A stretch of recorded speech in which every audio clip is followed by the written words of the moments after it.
Hi, I'm Wonder Bright. Hi, I'm Chani Nicholas. And we're here to talk to you about this upcoming month of April because there's some really serious astrology happening. And we want to get into it. Yes, we do.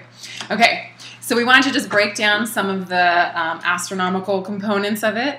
There's a backdrop. There's kind of like a structure that's happening with the Cardinal Grand Cross, which is actually looks like what it sounds like. Two of the planets are very slow-moving planets, transpersonal or outer body planets. One is Uranus, who is currently in Aries. Uranus and Aries. Right here.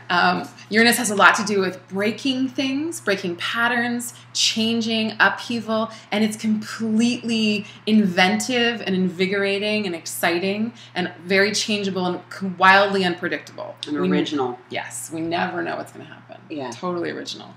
And so Uranus has an orbit of 84 years. So it takes a long time. So whatever it does in our life or in our chart is important because it's not going to do that again unless you plan on living to 170 or something like that. And so it has been in and out of making a square with Pluto, who's currently in Capricorn. And so they've been doing this tango, dance, cha-cha-cha since 2012. So remember the 2012 astrology. Well, it was for Western astrologers, it was about these two, a lot of it.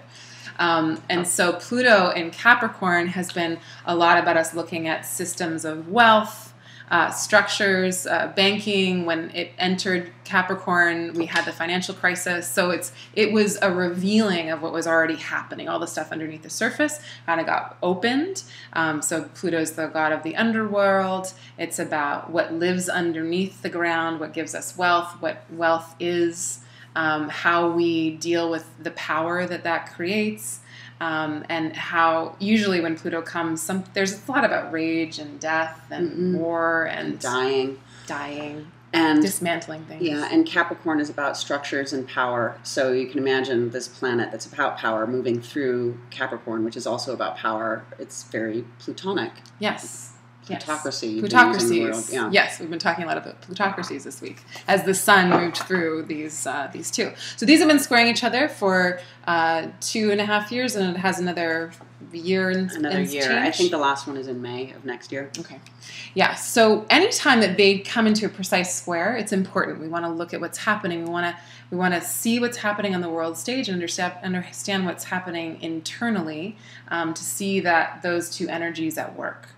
So you can think about Pluto and Capricorn as being like the recent SCOTUS decision to make sure that, big money can give however much money they want to the contributions. You can think about the NSA. And you can think about Uranus and the square of it all being analogous to Occupy Wall Street and the Arab Spring. Like people are actually saying, hey, wait a minute, that's actually not okay. And also the Tea Party. Yeah. Uranus and Aries is total Tea Party. Absolutely. So these energies are neutral. It's like how we use them. They're not political. Right. Yeah. But I mean, they're political, but they're not. They don't have a party. Yeah. Uranus speaks revolution, change. We must change the thing, but what are we changing to? Yeah. Yeah, exactly. Because even the Tea Party will be dismantled if a plutocracy takes over. They don't want the Tea Party to change. No. They want everyone to be happy and to buy a lot of things. So, and of course, what's interesting here is to consider where do you see those kind of power dynamics playing out in your own life, or do you? I mean, maybe enough that you're seeing it out in the world. It's sometimes enough for me. So April brings us another exact square between Uranus and Pluto. But not only that, we have a couple of their friends joining the party. One is Jupiter in Cancer. Jupiter has been in Cancer since last July. And it opposed Pluto for the first time in August and then squared Uranus. And so it's joining the party, and Jupiter wants to make everything bigger, wants everything to wants to expand everything, wants to grow it. More. Let's have more. And so this is entering the scene. So now we have a T-square. But we have another friend coming, and that friend is Mars. Mars has been in Libra for quite some time. It's retrograde in Libra right now, so it's working oddly. When things are retrograde, they're internal, so we get to look at our internal desires, Mars, but it doesn't work efficiently in the way that it normally would. Doesn't mean bad or good, it's just different. And so Mars is backing up right now to oppose Uranus. Holy smokes. Yes, because really what you just did is perfect. That arrow that's pointing that way should really be pointing this way. Yeah. because Mars is going in. Mars likes to poke things. Yeah. Mars is a sword. Yes, it's about severing and separating. It's Mars. It's martial. Yeah. It has to do with fighting. Yeah. And you can imagine that you've got Uranus, which is about unsubtle and like explosive, like change, sudden change. Pluto, which is about control and tamping down on the power. And Mars, which is about fighting for something. This is a really potent mix. And then Jupiter, which makes it Exactly. Jupiter's just sitting there and like, yeah, let's go, you guys. Fight. Do it. Come on. I'll bring popcorn for everybody. So everyone's lining up between April 22nd and 24th. But this isn't the only piece. This would be enough. Trust. Yeah. This would be like amazing, spectacular astrology. Oh, and it's also exact for 3 days. Yeah. The third week of April. Did you already say that? Okay, yeah. Perfect. Yeah. 24th, 22nd, yes, 24th. Perfect, exactly. Not only that, but there's an eclipse in Libra, which has Mars very close to it, on April 15th. And then there's another eclipse. So that's a lunar eclipse. It's a full moon in Libra. And then there's a new moon and a solar eclipse in Taurus on the 28th or 29th, depending on where you live in the world. And so 2 eclipses are hugging this grand cross.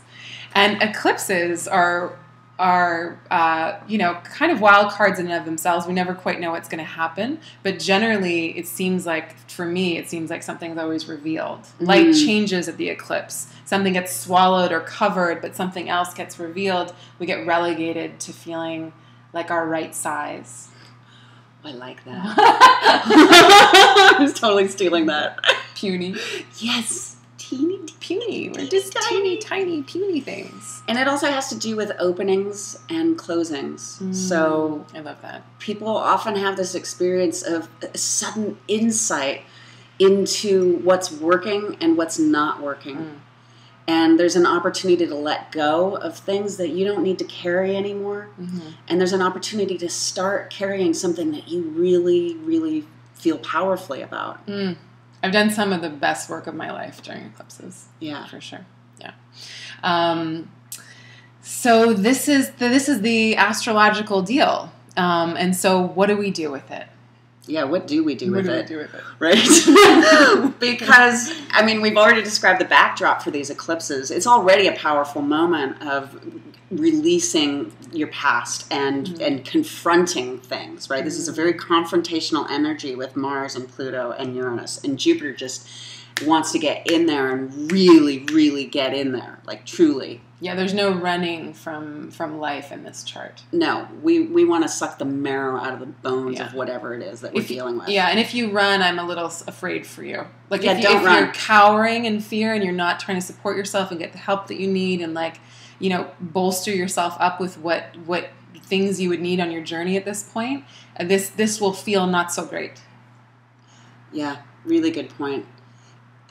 You want to make sure that you have people in your life that will support you. Mm-hmm. Or at least you don't have people in your life that won't support you. Mars in Libra is asking us to really make some bold declarations about what's important to us. And Uranus in Aries is asking us to really figure out what's important to us. So it's an opportunity to really release yourself from your past, let go of ways of being that don't work for you any longer, and step into just being here now and being really present with it. And I'd say the chart is really in support of of course, I don't want to dishonor anything that's like sitting with you and weighing on you, and if you have grief, you grieve. That's what you do. I'm not saying negate what's happening. I'm not talking about jumping over things when you're not ready to. But whatever is ready to be released, whatever it's time to let it go, it's time to forgive your parents, it's time to forgive your grade 4 teacher who was mean to you, it's time. This chart is really in support of it.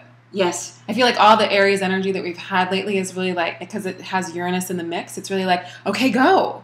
Do the thing. Break open. Yes. Be excited. Yeah. Just go forward.